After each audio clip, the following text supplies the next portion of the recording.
Welcome to Wealthy Behavior, talking money and wealth with Heritage Financial, the podcast that digs into the topics, strategies, and behaviors that help busy and successful people build and protect their personal wealth. I'm your host, Sammy Azzouz, the president and CEO of Heritage Financial, a Boston-based wealth management firm working with high net worth families across the country for longer than 25 years.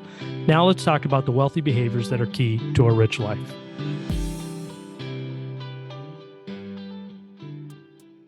Welcome to the March investment edition of the Wealthy Behavior Podcast, where I talk to our Chief Investment Officer, Bob Weisse, about what's going on in the market and investment universe that we think you need to know right now. Bob, February's over, March is in. What are you seeing in the markets these days? Yeah, so February was a good month and we're off to a good start. So maybe I'll just run through a quick recap looking at year-to-date returns through the end of February. U.S. stock market was strong, up about 6.5%, measured by the Russell 3000. We saw leadership with tech, AI being a big theme in markets. Looking at developed international markets, overall the market was up about 2%. Our client portfolios are benefiting from active management and international growth.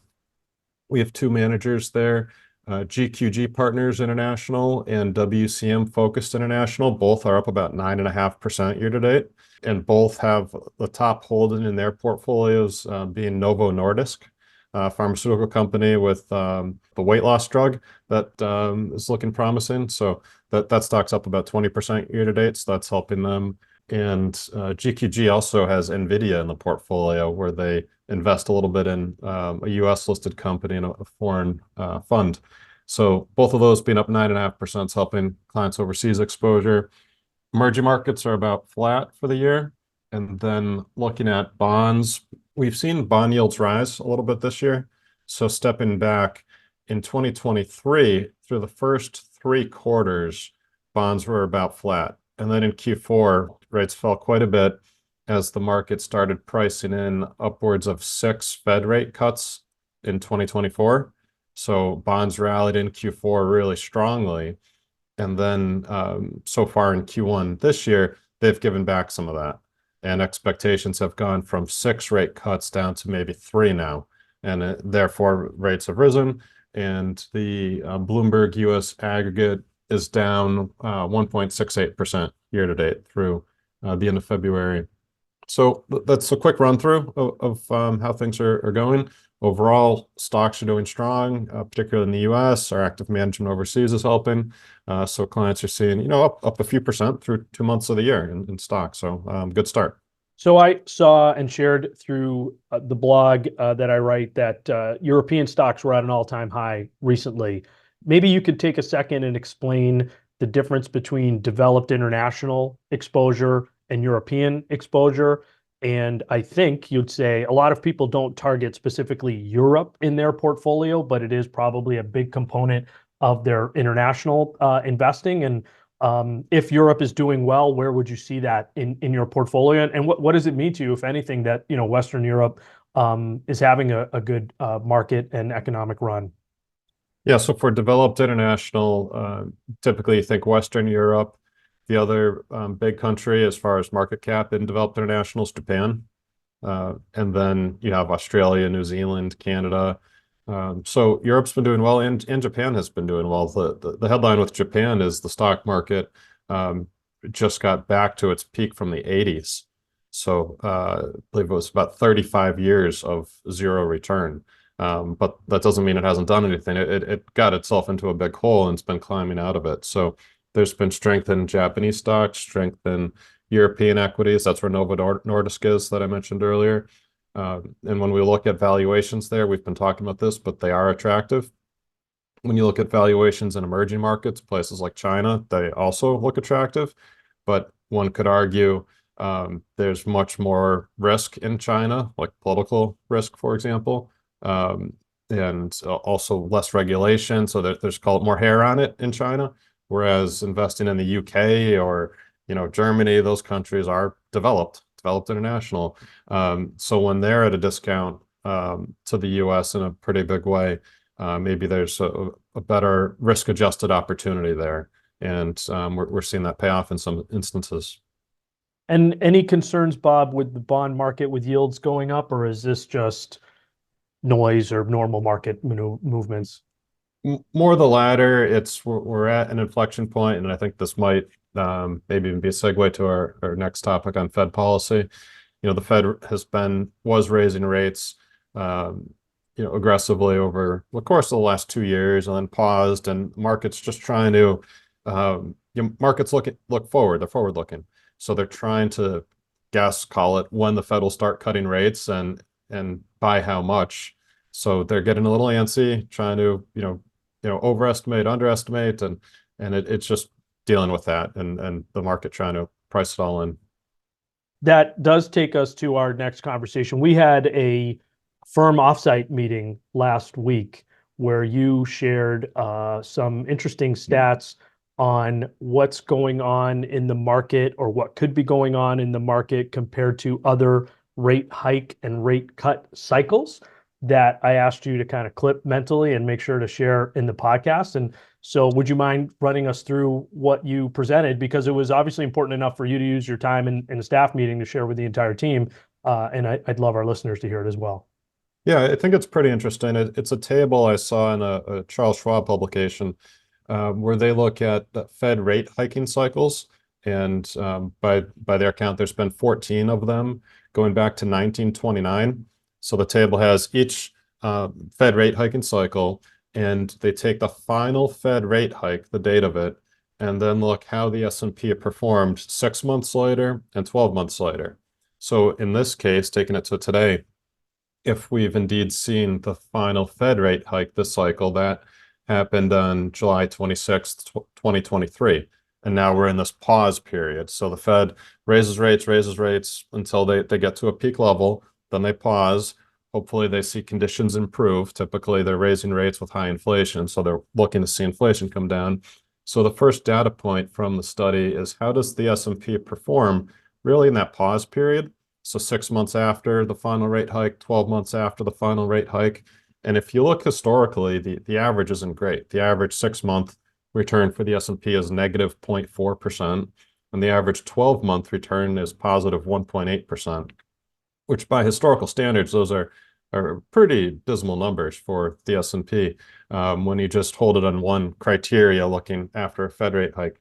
And then the second part of it, which is really the main point of sharing this, it's how does the S&P perform following the first rate cut. So the Fed increases rates like a staircase, and then they start cutting. So following the first rate cut, how does the S&P perform? And if you look on average, 6 months following the first rate cut, it's plus 9.9%. And 12 months following the first rate cut, it's 13.4%. So you see, if you look at history of 14 observations, in the pause period, historically, S&P on average is flat, ranging from, say, negative 0.4 to plus 1.8, not much going on. But then when they cut, it's party on. It's 9.9%, 6 months, 13.4%, 12 months. And that's the takeaway. And I've seen it on CNBC as well, as they're getting excitement around, okay, when's the Fed going to cut? When's the Fed going to cut? And that's, I think, going to be the story of 2024, because when they cut, historically, it's good for markets. So what we did, though, is we looked at the data a little deeper. And if you draw a line, say, before and after 1982, and look at the data that way and say, well, what happened just in these scenarios before 1982 and then after 1982? And what you see is the story flips. It's actually pretty interesting. So the S&P performance following the final rate hike, before in the periods, the cycles before 1982, it was negative 7.5% for 6 months, negative 5.8% for 12 months. After 1982, it's flipped. It's positive. It's positive 12.4% for 6 months and positive 15.4% for 12 months. So this is the period that I just said the market does nothing in the hold period on average. But in the last 42 years, it's actually been pretty good. And then you look at what I called earlier, the party on period after the rate cut. If you look pre-1982, the average return was 14% from the S&P 6 months after, and close to 20% 12 months after. Since 1982, The post 1982, more recent era, it's only about plus 2% after the first rate cut. So now you have conflicting stories, and I'm probably just confusing our audience. Like, what's Bob saying? Wait, is it good or is it bad? And that is kind of the point, that if you look at it simply and just say on average, the conclusion is during during the pause period, there's not much going on, but after the cut, it's good. In the last 42 years or so, the story's reversed, where actually markets do really well in the pause period, and the time to be more concerned is when they start cutting. Hmm. So went into that a lot, thinking about it and trying to explain it. I think is going on is the Fed has gotten better at their job, and they've been able to, they now have history, and they've learned. They've learned, for example, that their tools, monetary policy, has a delayed and lagged effect. So they may act a little quicker, try and look around corners. And for example, when they're cutting, why are they cutting? And it might be because, their outlook isn't so good, which is not exactly, a signal to be buying stocks when the Fed's cutting because they're worried about the outlook.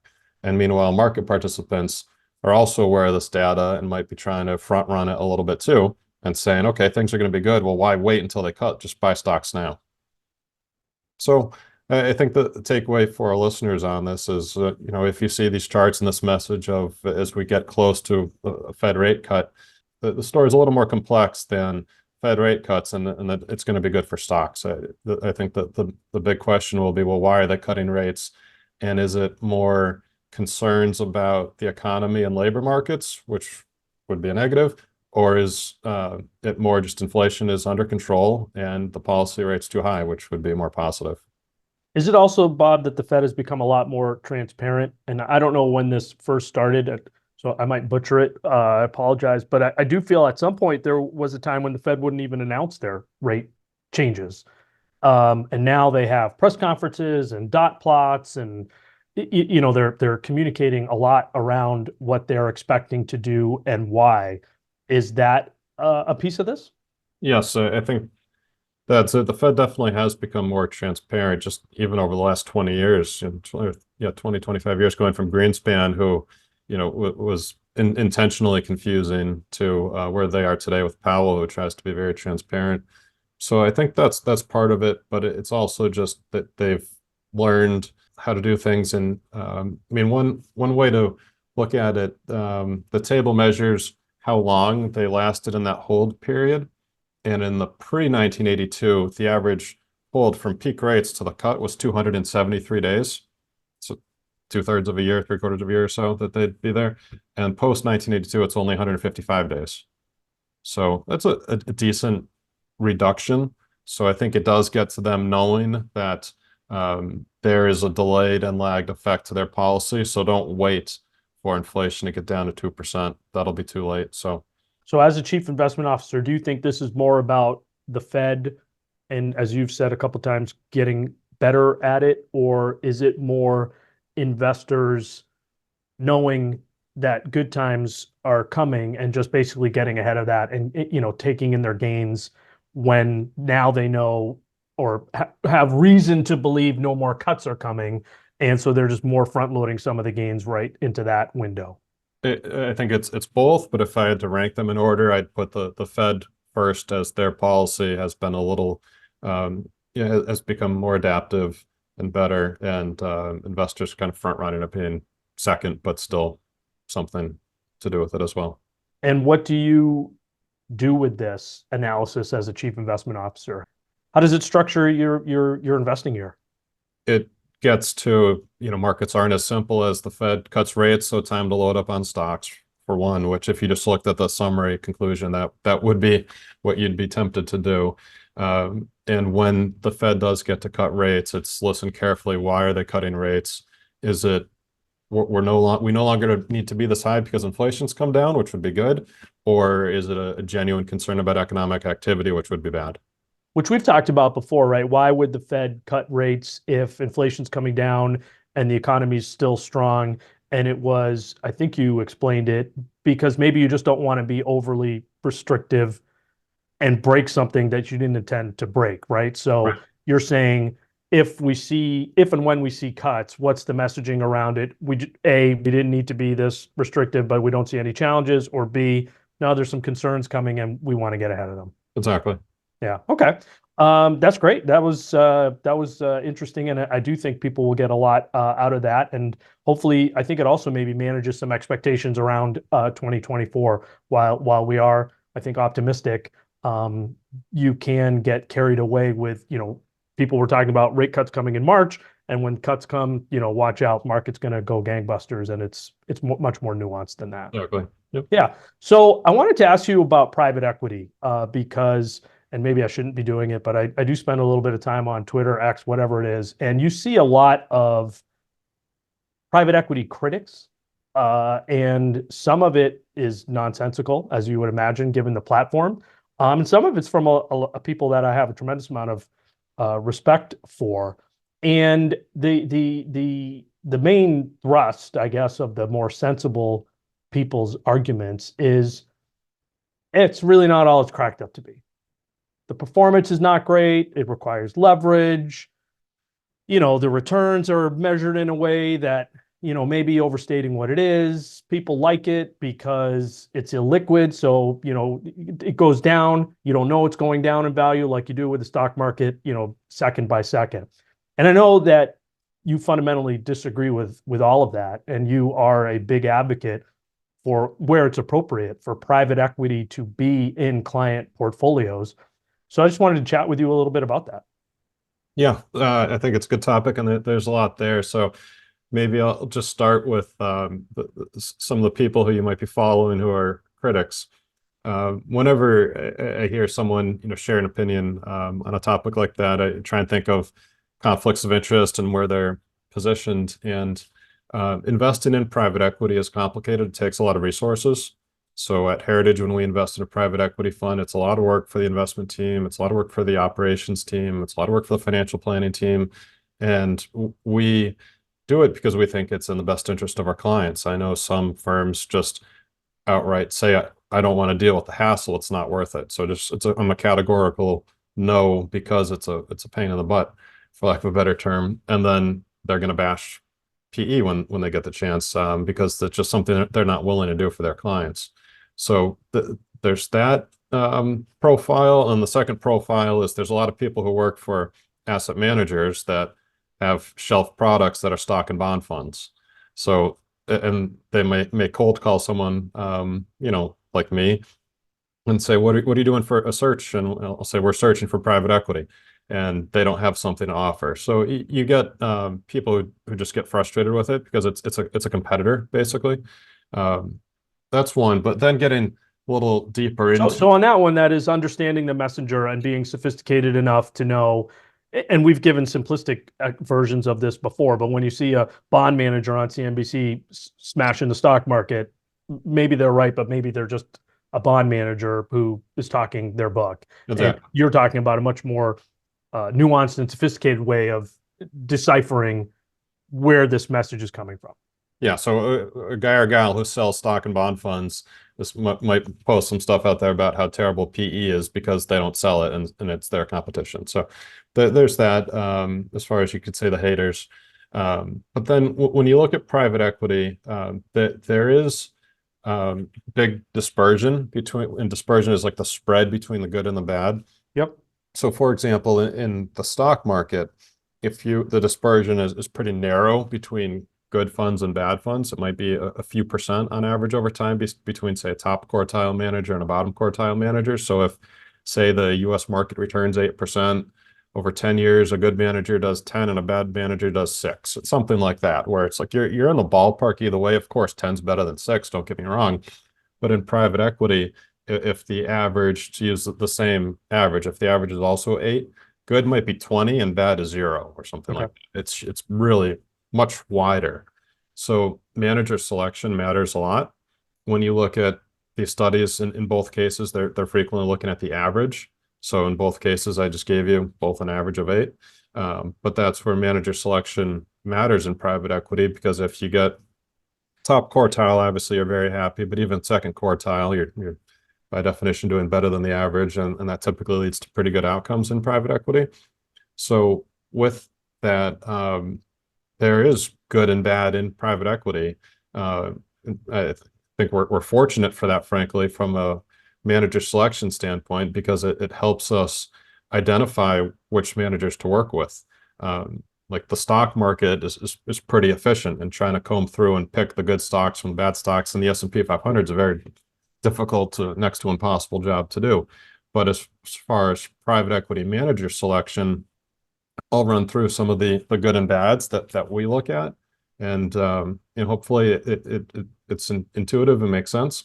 So, for example, one of the things at the top of our list is I think there is a lot of greed in private equity, and the best way to see it is what's called asset bloat. So firms trying to raise huge funds, and they charge like a 2% asset management fee, and they'll just look to raise as much money as possible. And you see that through just the absolute fund size. So funds that might be $30 billion in assets, you'll see it through their fundraising efforts where they're going through multiple channels. So they're exhausting all the institutions. They're going directly to retail. They're going through intermediaries like financial advisors. They have armies of salespeople, and they're basically, shaking down the entire investor universe to get every dollar they can possibly manage. That typically does not lead to good outcomes for investors. And with that profile I'm painting, you'll also see a lot of products. So you'll see products for different sectors, different names, just a lot of product, a lot of assets, and a lot of fees. So, it's good for the people working at the private equity firm, but it doesn't lead to good investor outcomes. On the opposite side of that, what we like to see is more measured fundraising, where a manager has a sweet spot where they're really good, and say maybe that number is a $2 to $3 billion fund. They raise 2 to 3 billion, and that allows them to make 20 investments at the right size, and they're well staffed to manage that money. And typically those capital raises will be quicker because there is a limit and they're going to stick to it. They're going to be disciplined. So we want to see disciplined fundraising. A second is what's called the general partner commitment, GP commitment. So that's how much money the firm and the firm employees put into their own fund. We want to see a substantial commitment so that they're aligned and they're actually investing in the fund that they're managing. So some companies, that number is very low, some it's very high. To us, that's an indicator of good interest alignment. And along those lines, another key indicator for us is what we call performance-oriented terms. So in private equity, there's typically a hurdle rate, or what's called a preferred return, that they have to hit to collect an incentive fee. Sometimes it'll be zero. And it's a God-given right in private equity to start collecting an incentive fee as soon as you earn a 1% return. Other times it might be 7 or 8%. And obviously we prefer to see 8%. So no, you're not getting an incentive fee if you just return 7%. You have to do better than 8% after your management fee before that starts kicking in. So that tells you, did they believe in their product and what are they expecting? And then maybe even I'm getting into the picking good and bad managers, but just to take a step back, what we look for and what also helps us believe that private equity can add value is through firms that operate like controlling owners and consultants, where they look to add value through improving operations, improving business strategy, improving the organization. So, for example, a common area organizationally would be building out sales and marketing. They'll see a business and they'll be like, "There's a great story here, but these guys are terrible at sales and marketing." So they'll buy the company and then they'll staff up sales and marketing. And the PE firm themselves may have people who are experts in that area to help, improve the website, hire online sales and do Google ads and all the stuff that a good marketing department might do. Strategically, maybe expand into new markets, operationally improve technology. So when a good private equity firm has these resources, they buy a company, they improve the company, that leads to growth, that leads to investor returns. When you invest in public markets, it's very rare that you're doing any of these things. You're buying Apple stock and hoping they sell iPhones, but you're not helping them sell iPhones. private equity is helping them sell iPhones in the equivalent. And they can do it because they're smaller size companies that they buy.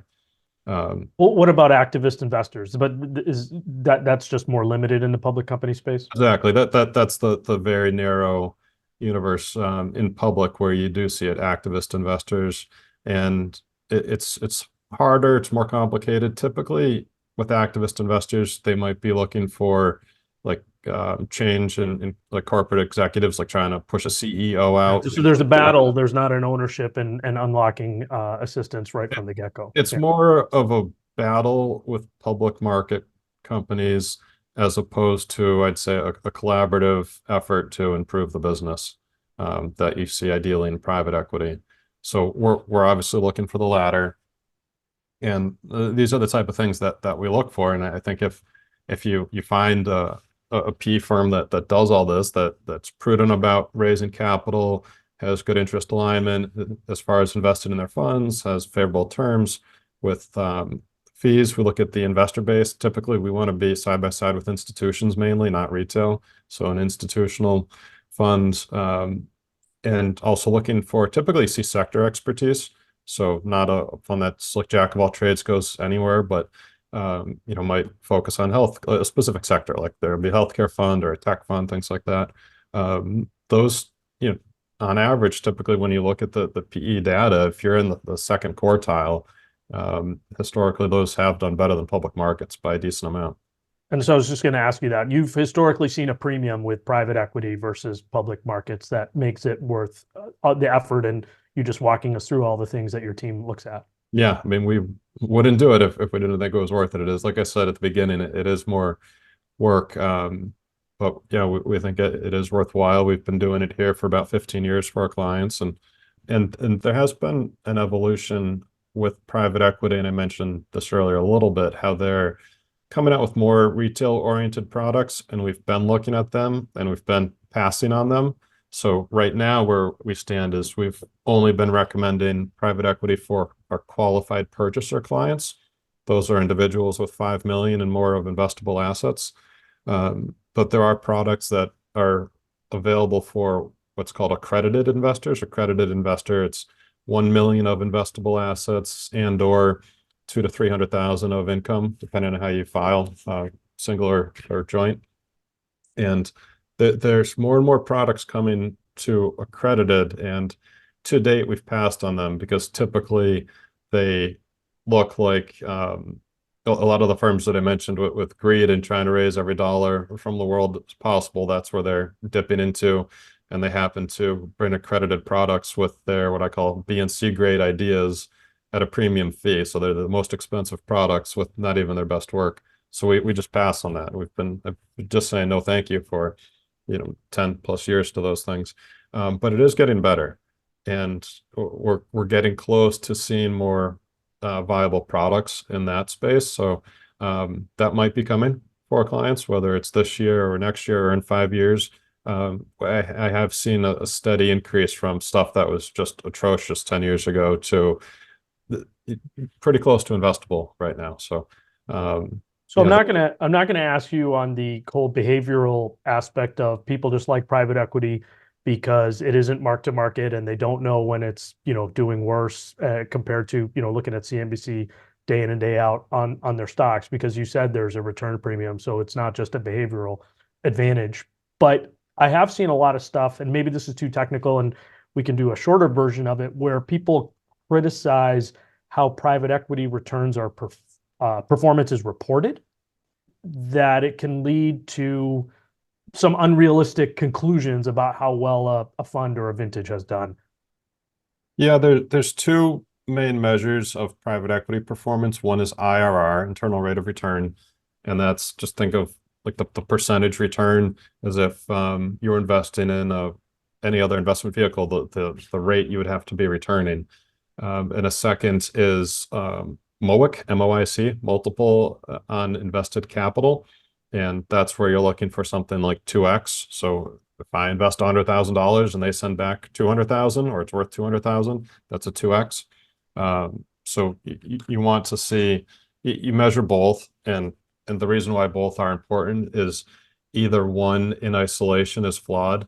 So if you're a private equity firm and you call all the capital in day one and you hold it for 15 years and you deliver a 2x MOIC, it's, well, you doubled my money in 15 years. That nothing special about that. That's I'm not going to do the number exactly in the call, but what's that? Yeah, I Like, got you. Yep. it's not a great return. Yep. Now, if you have a MOIC of 2x in 3 years, that's great. And then the same thing on the IRR, where I think private equity can be criticized is if you have a great IRR but do it over a very short period of time. It's it's like that's you have what's called reinvestment risk or reinvestment issues. So if they call capital, get a 25% return in 6 months and then send it back to you, like, okay, well, that was nice for 6 months, but if you're not managing it appropriately and you were holding it in cash before the capital call, and then it comes back to you and you don't have a plan and you're holding it in cash after the distribution, the PE firm can say, hey, we were running at 25% for the 6 months that we had that invested, but before and after you got nothing. You want that 25% to run for years and years and years. Got it. So you just have to know how to measure it and look at both numbers. Understood. That's a great overview. Thank you, Bob. I appreciate that. Maybe my last question, because I shared with you something I saw on X today, where basically somebody's making the case, look, a 50% private equity portfolio, 50% venture capital portfolio underperformed the market, for the last 20 years. And then when you dig in, and to this person's credit, he shared the follow-up chart. When you dig in, private equity had knocked the cover off the ball compared to the S&P, and venture capital was terrible. So what is venture capital compared to private equity? And do you recommend people allocate to venture capital? Yeah, so venture capital, most people are familiar with the TV show Shark Tank. Yep. I'd think of Shark Tank as venture capital. It's or seed investing, where you're investing in not much more than a PowerPoint presentation. Sometimes there's revenue, just about never profits. So think of it as just very early on investing. There's a spectrum. It can be a PowerPoint deck, and that's just true seed. And then you could have a business with some revenue but no profits. So that's all in the venture realm. Private equity is typically more for mature businesses that are profitable, and with that comes larger. So with venture, you have higher risk, as you'd imagine, and there's even higher dispersion too within venture managers. Okay. So a good venture fund, you can get like 6x on your money. Bad venture funds, you can lose it all, or maybe get back 50 cents on the dollar if you're lucky. So venture just comes with more risk. We've typically avoided venture for that reason. When you look at on average, what you see with venture is more risk and the same return as private equity. So with venture, it's, tread very carefully. You have to be very good with manager selection. If you're in the top quartile, it'll be an amazing experience, but you just have to be careful there. So we've done like little slivers in some multi-manager funds where we'll have like 10-20% of a fund in venture, but we have to date not done any full dedicated venture allocations, and it's because when you look on average, the risk is clearly higher and the return on average is not higher than private equity. Not to say we won't do it, but that's kind of the lay of the landscape, at least. No, I appreciate that overview, and really just running through everything related to private investments, your research on Fed cuts and how the market is doing. Thank you very much for that, Bob. You're welcome. Thank you for listening to Wealthy Behavior. If you found the conversation useful, please leave a review wherever you listen to your podcasts and share this episode so those around you can live a rich life too. We appreciate your feedback and questions. Please email us at wealthybehavior@heritagefinancial.net. For more insights, subscribe to our weekly blog at heritagefinancial.net and follow us on Facebook, Twitter, and LinkedIn. Check out my personal finance blog at thebostonadvisor.com. Wealthy Behavior is produced by Kristen Kastner and Michelle Kakanis.